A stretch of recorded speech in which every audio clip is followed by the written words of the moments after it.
या अपात्रतेची सुनावणी ही सुप्रीम कोर्टामध्ये चालू होती आणि सुप्रीम कोर्टामध्ये मी, अनिल देसाई आणि आपले शिवसेनेचे सर्व वकील या सगळ्या प्रकरणाच्या बाबतीमध्ये न्यायालयीन लढाई लढणाऱ्या सगळ्या वकिलांना शिवसेना पक्षातर्फे मदत करण्याचं काम आम्ही दोघे करत होतो आणि ही लढत ज्या वेळेला आपले ज्येष्ठ वकील कपिल सिब्बल हे शिवसेनेची बाजू मांडत होते त्यावेळेला संपूर्ण देशाने जवळपास असं ठरवलं होतं की कपिल सिब्बल यांनी मांडलेले मुद्दे आणि या मुद्द्यांमुळे ही गद्दार 16 लोकांची कंपनी 100% डिस्क्वालिफाय होईल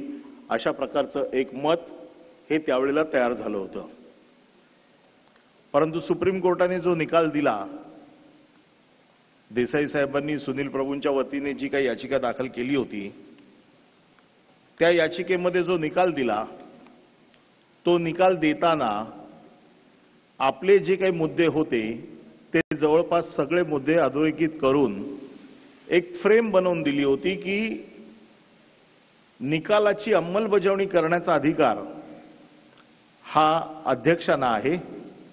आणि म्हणून आम्ही ह्या निकालाची एक चौकट बनवतो आणि ही चौकट अध्यक्षांकडे पाठवतो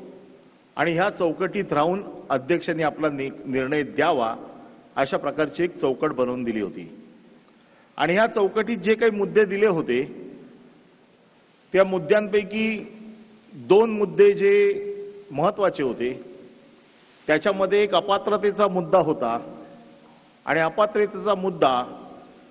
हा परिशिष्ट 10 भारतीय घटनेच्या परिशिष्ट 10 म्हणजे शेड्यूल 10 च्या खाली जे अपात्रतेला पात्र होतात कोणाला अपात्र करता येतं याच्यासाठी अतिशय स्पष्ट गाईडलाईन त्यांनी दिली होती, जी आता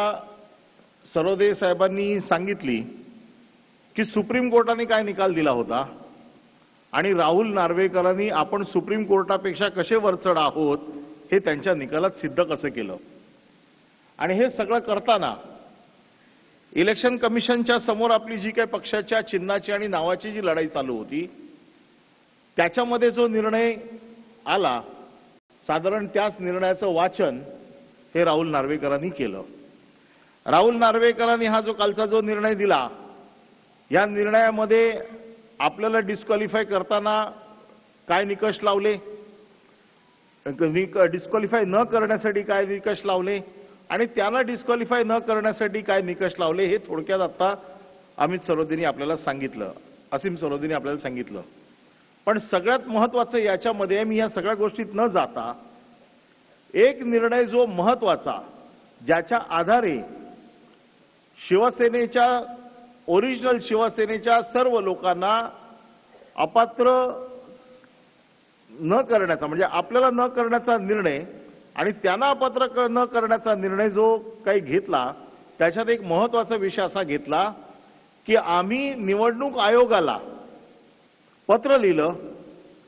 आणि निवडणूक आयोगाकडे शिवसेनेच्या कुठल्या कुठल्या घटना आहेत, कारण सर्वोच्च न्यायालयाने ज्या वेळेला आपलं निरीक्षण नोंदवलं त्याच्यामध्ये एक महत्त्वाचं वाक्य होतं की राजकीय पक्ष ठरवताना तुम्हाला केवळ विधिमंडळाचा राजकीय पक्ष बघता येणार नाही तर त्याबद्दल बरोबर मूळ राजकीय पक्ष, त्याची घटना, त्याची संघटनात्मक त्याची रचना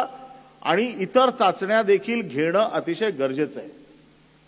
आणि म्हणून मग जर घटना बघायची असेल तर त्या घटनेमध्ये पक्षप्रमुखांना काय अधिकार आहेत,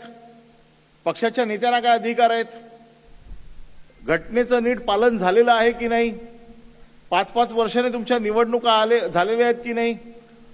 हे जे काही सगळे निकष आहेत हे तपासून घेण्याची गरज होती।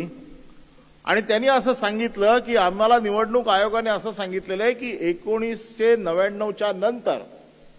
आमच्याकडे रेकॉर्डवरती काही नाही आणि आमच्यावरती रेकॉर्डवरती काही नसल्यामुळे